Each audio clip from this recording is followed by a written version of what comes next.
3 days after, the sixth and seventh remains belonging to German tourist Anja Habschied and her boyfriend Gabor Neugebauer, who Again. had been reported missing in 1991, were discovered in a similar fashion of previous victims. Oh my Anja had been a God. victim to a new development in the killer's methods. She had been decapitated. Pathologists suggested that the decapitation had occurred while Anya was still alive and being placed on her What? knees in a kneeling position, execution style. Ivan's murders were evolving. Oh my God. But this guy is fucking sick, bro. This guy is sick or was sick. Bro, he chopped her head off. Why though? Like, why? 3, 2, 1.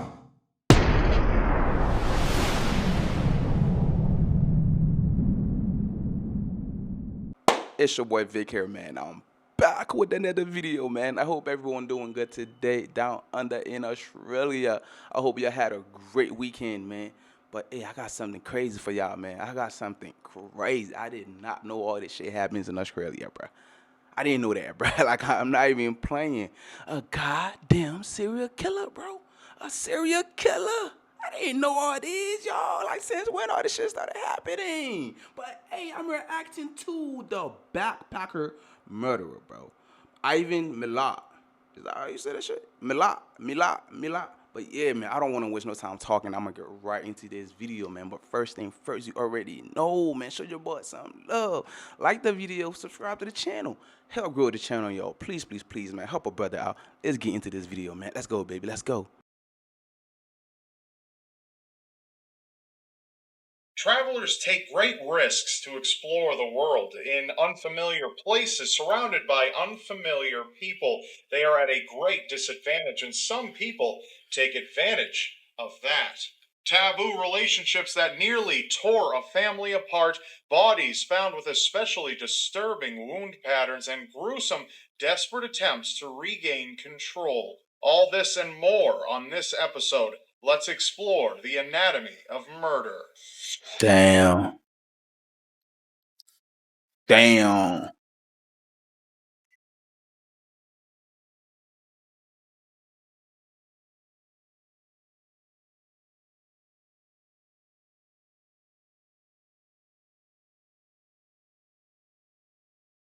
It was the early hours of May 22nd, 1994. Suburban residents of Cinnabar Street in Eagle Vale, Australia were in the midst of commencing their weekday when an abrupt disturbance of police sirens surrounded the neighborhood. In a matter of minutes, the property of 22 Cinnabar was securely stationed with a team of officers in anticipation for the takedown of Ivan Milat, a highway construction worker accused of viciously murdering 7 hitchhikers in New South Wales. Equipped with a search warrant, officers were able to make entry into the house and detain their suspect. The news of Ivan's arrest came as a sudden shock to neighbors and tragically leaving his elderly mother, Margaret Milat, in a state of utter shock and denial. Of all the children she had brought into this world, she couldn't bear the thought that any of them would go on to commit such horrific acts, especially her cherished son, Ivan. Regardless of his arrest, Ivan's mother was certain that her son was wrongfully accused, as she considered him to be an amazing man in her eyes. But perhaps Of she course. should have known This is better. mom. The Milats were far from your average family. They were chaotic and dysfunctional.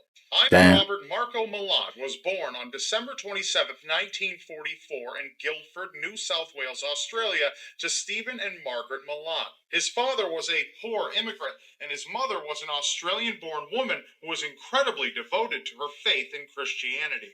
Due to Margaret's disbelief in contraceptives, the couple went on to have a total of 14 children, making Damn. Ivan the 5th sibling to be born in their rather large family. 14? Growing up in the Milat household was anything but ordinary. Ivan's father was incredibly detached from displaying affection and rarely showed any sign of appreciation or love towards his children or wife. Having adapted to the hardships of a rough childhood himself, Ivan's father did spend the majority of his days working hard to provide for the family. Living on spacious farmland, Ivan and his 9 brothers were forced to assist their father in producing tomatoes, which were sold to markets around town. Oftentimes, if any of the children crossed their father the wrong way, he would beat them viciously, taking Damn. out his stress and frustrations on each child whenever he felt necessary. Ivan's vulnerable mind was molded into believing that physical abuse What's was a okay? common factor in Yeah. most families' homes, resulting in Ivan accepting his father's violence on a regular basis. The Yeah. contrast between his father's and his mother's parenting skills,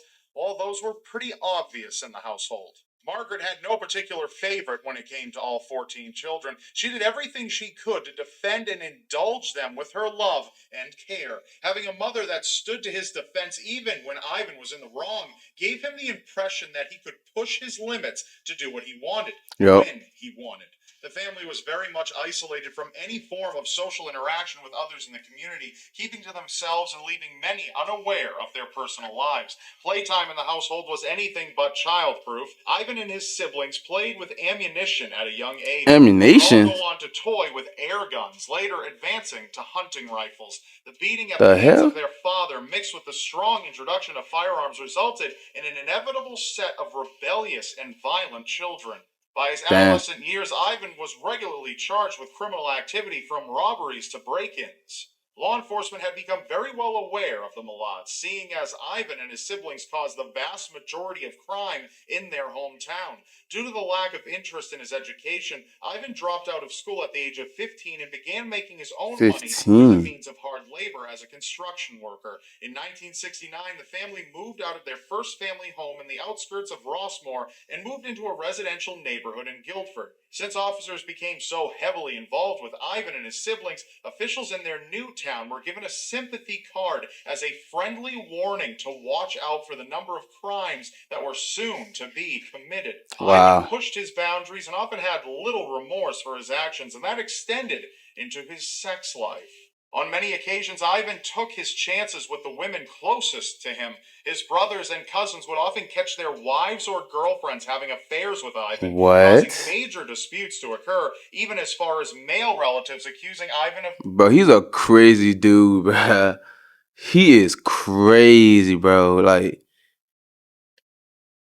causing major that's disputes your to occur, brother's even as wife? far as male relatives accusing Ivan of being the biological father of their children. Also, What? rumors spread of Ivan having an incestuous relationship with his sister Shirley, as the two seemed to have a relationship closer than the average brother and sister. That's The weird. tragedy struck the family in 1971 when 2 of his younger siblings were both involved in a severe car crash, resulting in his brother going into a coma and the death of one of his sisters. The sudden loss of his sister impacted Ivan's life harshly. Many in the family believed that out of all the siblings, Ivan was the one to take her death the hardest, and he was never the same again.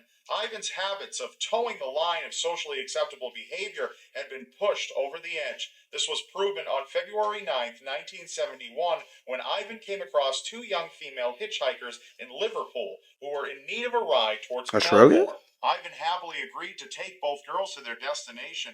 As time passed, both girls had fallen asleep in the vehicle, only to be woken by the traumatic sight of Ivan pulling off to the side of the road and pulling out a knife on them. In a turn Wow. of events, Ivan stated, "You know what I'm going to do? I'm going to kill you. You won't Wow. scream when I cut your throats, will you?" Fearing for their lives, Ivan used nylon cord to tie both females and began to rape one of the girls. Both hitchhikers successfully escaped their deaths when Ivan later drove into a gas station, giving them enough viable time to flee from the vehicle and call for Wow. help. Ivan was apprehended by police shortly thereafter and was charged with rape. His first major trial took place in 1974, where he was acquitted of his sex charges after stating to the New South Wales Supreme Jury that the sex with the hitchhiker had been classified as a consensual act. The alleged How? rape victim later changed her story, agreeing to Ivan's defense. With no other option, charges were dropped, setting What? Ivan free and back on the streets. His freedom bred a sense of entitlement in his mind, and he believed he could do as he pleased without consequences. And like most destructive behavior, this arrogance only served to drastically shift his violent ways. But the shift was not immediate. Despite his newfound entitlement, he knew how close he came to prison. So during this time, Ivan took a temporary hiatus from his criminal activities, keeping himself off the radar from law enforcement. After his run-in with police on the rape charge, Ivan moved back in with his parents and made his living by getting a job as a full-time interstate truck driver. Ivan seemed steady in his life. He stopped smoking and drinking. However, his affairs within the family continued. Ivan Within was the soon introduced to family. Karen Duck in 1975, a 17-year-old teenager who at the time had been pregnant with the child of his cousin, Mark. The two began dating behind his cousin's back and were later married in 1980. What the, bro? Something's wrong with this guy, bro. Like, he has issues, bro. His cousin's girlfriend, pregnant girlfriend at that. Like, she's pregnant, bro, having a kid with your cousin, and you're going after her. Like, bro, something wrong with this dude, bro. Like, mental It was issues. during his years of being in a stable relationship that the criminal urges he once acted upon were no longer an interest in his life, but things were far from paradise. Truth be told, Ivan's marriage was destined for failure. Karen attempted to I make the mean, of relationship course. work, but instead suffered while under the same roof as Ivan. It was at this stage in Ivan's life where he began to carry the same compulsive qualities as his own father. He was incredibly domineering towards Karen and refused to let her leave their home. Her people always end up hurting other people. Like, it's always true. Like, it's facts. It's been proven, and he's approved of that. Her people Father. always He hurt was other incredibly people. domineering towards Karen and refused to let her leave their home. And when she begged to do so, he demanded that she tell him exactly where she would go. He became a jealous man that desired constant control over his wife. Realizing that it would never work between them and unable to live a 17. healthy and stable life, Karen filed for divorce in 1987. The rejection from a woman he loved put Ivan in a fit of rage and shattered the barrier that had just been barely holding back his desires for violence. Ivan had no intention of letting go without a fight and took out the aggression he built from his loss of control by beating Karen. Not fully Wow. satisfied, he decided it was best to then set her parents' house On on fire. fire. Oh my Ivan felt God. that he had lost power, and power was the most precious thing to him. Moving forward, he wasn't going to give anyone the option of taking his power away ever again. On September 19th, 1992, joggers made their way through the Belanglo State Forest in New South Wales when they unexpectedly came across decaying remains hidden underneath piles of leaves and sticks. Authorities were promptly brought to the scene and were shocked to uncover a second set of remains. The bodies were discovered to be that of 21-year-old Caroline Clark and her traveling companion, 22-year-old Joanne Walters, two young women Wow. from the UK that had been reported missing since April of that year. Dr. Peter Wow. Bradhurst, the forensic pathologist assigned to the case, made a discovery that both women had been backpackers looking to work in Sydney, Australia, and were last heard from prior to hitchhiking on the Hume Highway. The bodies of Caroline and Joanne indicated that both women exhibited multiple stab wounds. Apart from being stabbed, Caroline had been shot 10 times in the abdomen. Dang. Joanne had been stabbed about 35 times. Each Oh my female had a God. severe wound to their spine as well, suggesting that their killer had attempted to paralyze them during their struggle for survival. Wow. Sexual assault was presumed to have taken place due to the fact that both buttons on the women's jeans were hastily fastened and the zippers left unzipped. Forensic evidence of the same .22 caliber bullet casings had been discovered near the bodies by a small campsite, indicating that the murderer most likely spent the night next to the bodies. Wow. Investigators now had a murderer on the Bro, he's a sick dude, bro. He's sick as hell, bro. He spent the whole night next to dead bodies. Like, what the like, who the fuck does that, bro? Oh my God, this dude, bro. Oh, but he's spent sick. the night next to the bodies. Sick. Investigators now had a murderer on the loose. A second set of bodies were found in the state forest on October 5th, 1993, when a man scavenging And they're the for sets of firewood bodies, so discovered the two skeletal again. remains of two individuals. Investigators were able to confirm the bodies belonged to Australian couple James Gibson and his girlfriend Deborah Everest, both 19 years old at the time of their deaths. The couple had been reported missing in 1989 after telling a group of friends that the two were After planning all on these hitchhiking years? down the Hume Highway to Albury for a conservation rally. Deborah's body had been far too decomposed for proper examination. However, pathologists were able to conclude that she had been bound with her tights and suffered brutal stabs to her head and body. James suffered similar abuse as the previous victims, which included multiple stab wounds and a distinguishable wound to his spine. Once again, a small fire pit with shell casings had been discovered near the bodies. And that's when it became quite apparent that New South Wales was dealing with a A serial serial killer. killer. A Definitely. manhunt commenced on November 12, 1993. Police made their way through every piece of land in the Belanglo State Forest and gathered a task force together called the Task Force Air. On November 1st, the body of German hitchhiker Simone Schmidl was discovered with similar patterns of stabbings and burial. 3 days after, the 6th and 7th remains belonging to German tourist Anja Habschied and her boyfriend Gabor Neugebauer, who Again. had been reported missing in 1991, were discovered in a similar fashion of previous victims. Oh my Anja had been God. a victim to a new development in the killer's methods. She had been decapitated. Pathologists suggested that the decapitation had occurred while Anya was still alive and being placed on her knees in a kneeling position, execution style. Ivan's murders were evolving. Oh my God.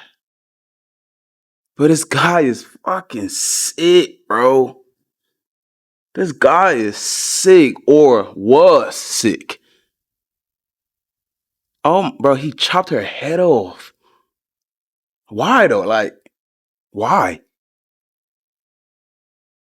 Her knees in a kneeling position, execution style. Wow. Ivan's murders were evolving as he grew more and more daring with each kill and more brutal. Overwhelming and disabling his victims gave Ivan physical control, while raping and killing them offered him emotional and mental He's a weak control. dude, bro. This is further proven by the fact that Ivan also sexually assaulted his male victims. It wasn't the person that attracted him, it was the opportunity for dominance. His murders now drastically differed from his original victimization of the two hitchhikers that he ended up sparing. He had come a long way. His appetite for death only grew more voracious, and killing had become a full-blown addiction as it fulfilled the warped tastes he had developed through his unstable upbringing. Yeah. A few of the locals around town pointed their fingers at Ivan and took note of his extensive firearms collection. The wide range of methods What the employed by the fuck? killer, as well as How the hell he even got that? Like, what?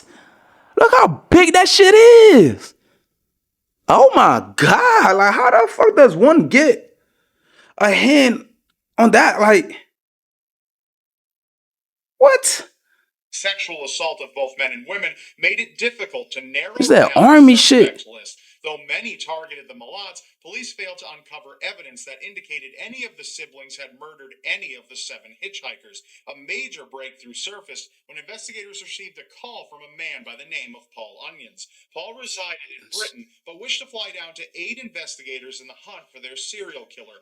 Back on January 25th, 1990, Paul had been hitchhiking in Australia when he was approached by a man who identified himself as Bill. His driver seemed easygoing and friendly. However, a sudden change in the man's attitude made Paul second guess his actions of getting into the vehicle. In a matter of minutes, the driver Lucky, pulled bro. off to the side of a dirt road nearby the infamous Belanglo State Forest, exited his vehicle, and pulled out a gun towards Paul. Whoa. In a split second, Paul ran out of the car and waved frantically for another car as Lucky. his driver attempted to shoot him down. Very Paul lucky. fortunately survived the event, but police didn't investigate the attempted murder at that time. But Paul was certain that he had come face to face with a serial killer that terrified New South Wales. With an incredible amount of detail offered by Paul, police were now able to pin Ivan as their primary suspect. Investigators were able to pull Ivan's records and had been comfortable Ox, in too? linking Ivan to Paul's attempted murder, giving them an official lead on their potential killer.